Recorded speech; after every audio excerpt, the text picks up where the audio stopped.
aujourd'hui en la fête du corps de Jésus, du sang de Jésus qui livre sa vie pour les siens.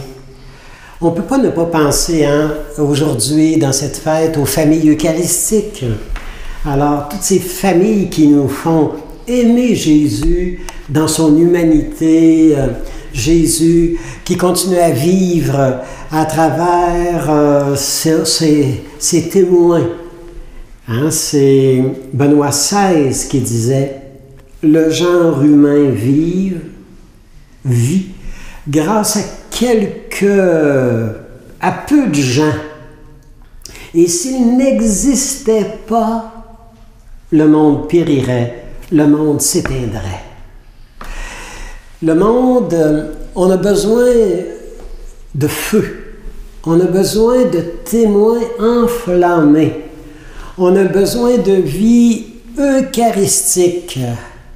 Et c'est pourquoi c'est beau, le mouvement de l'Esprit qui nous a fait revenir tellement de gens à l'adoration, les adorateurs. C'est un peu leur fête aujourd'hui.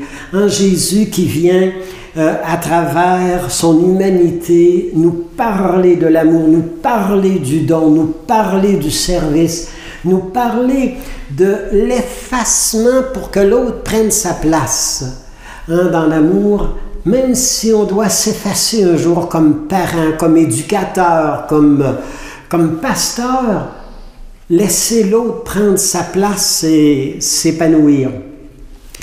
Notre fondateur, le Père Henri Roy, disait souvent « Donnez-moi 10 jeunes convaincus, 10 jeunes animés, 10 personnes vraiment données et je change le Québec, je change le monde. » Je voudrais vous rappeler une petite anecdote, c'est une histoire qui nous dit tellement bellement ce qu'on vit ces temps-ci. C'est un père qui rentre de travailler le soir, mais fatigué, complètement vidé de ses énergies, fourbu.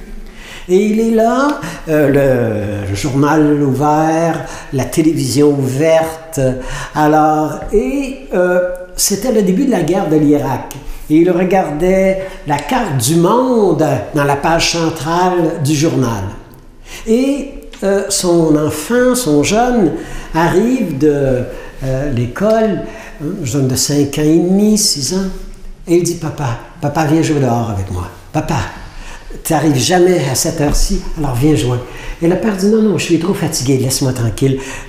Va voir ta mère, là. Non, je suis trop fatigué. » Et l'enfant dit « Papa... » Alors, il vient une idée géniale au père.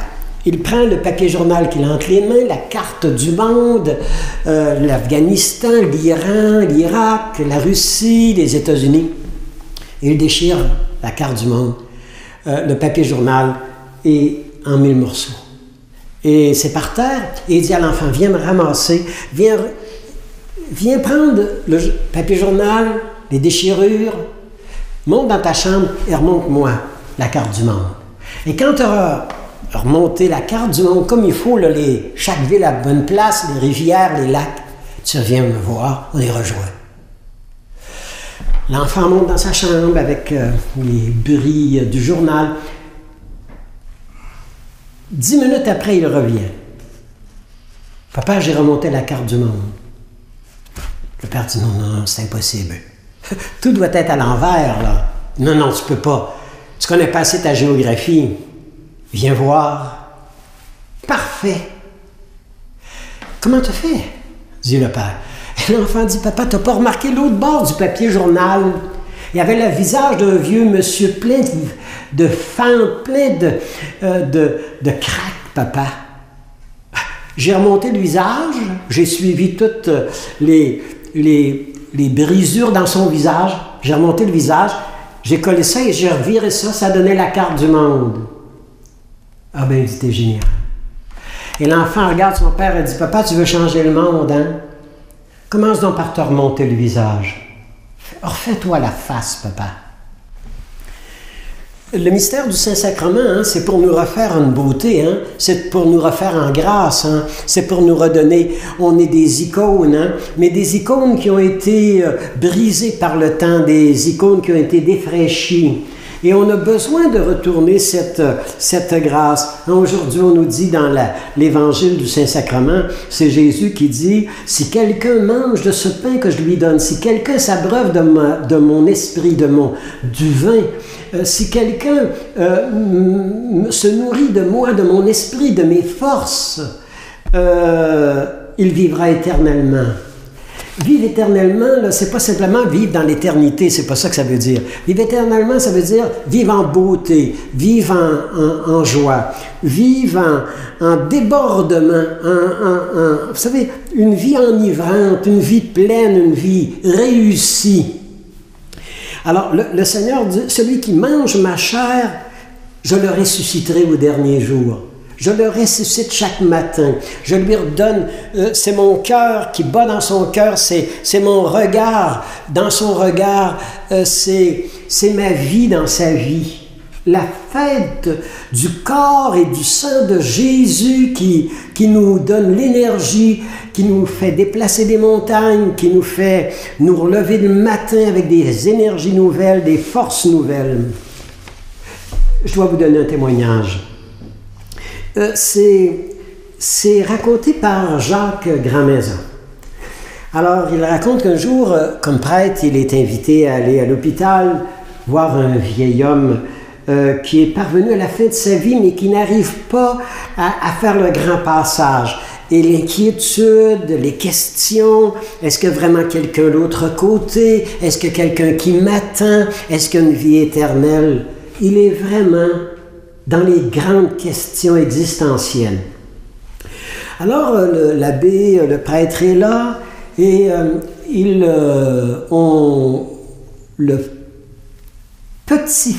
l'arrière-petit-fils du grand-père a été amené à l'hôpital pour visiter le grand-parent, le grand-père. Alors, on le fait monter, l'enfant, sur un petit banc pour qu'il voit mieux son père, qu'il puisse le toucher. Et l'enfant est là et il enlace la tête de son grand-papa et il est dans une émotion. Et alors que le grand-père se demande s'il y a quelque chose l'autre côté, s'il y a quelque chose l'autre côté de la porte, l'enfant qui caresse son père et dit « Papy, tu vas pas m'oublier, hein? Toi, l'autre côté, tu vas encore m'aimer, hein? Avec le bon Dieu. Parce que, papa, si toi, t'es mort pour de vrai, papy, si t'es mort pour de vrai, moi, je vivrai plus, là. » Extraordinaire. C'est le petit-fils qui ranime son grand-père. C'est lui. Alors, Jacques Grandmaison, il raconte, il était là dans la chambre, j'ai vu le visage transfiguré du mourant. Et il a fait signe de la tête et il lui dit, non, non, je sais maintenant, je crois plus là à Dieu, à la vie éternelle. Je sais que c'est vrai, je sais que c'est là. Et Jacques Grandmaison dit, j'avais l'impression d'assister à une transfiguration, à une transformation.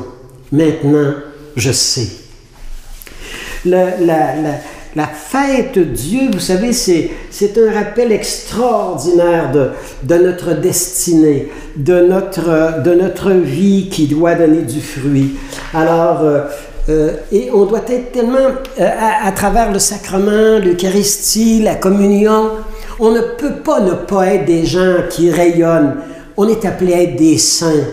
Et c'est les saints, c'est les saintes qui peuvent plus changer le monde, qui vont faire une différence dans la vie des gens. Des gens qui sont habités par l'Esprit, des gens qui sont animés par une grâce, par une jeunesse éternelle, par une beauté divine à l'intérieur d'eux autres.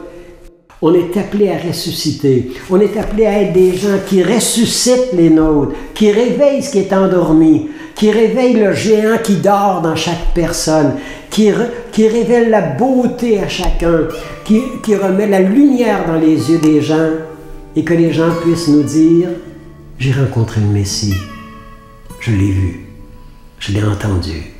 Et maintenant, je ne fais pas simplement d'y croire, mais je sais qu'il est vivant. »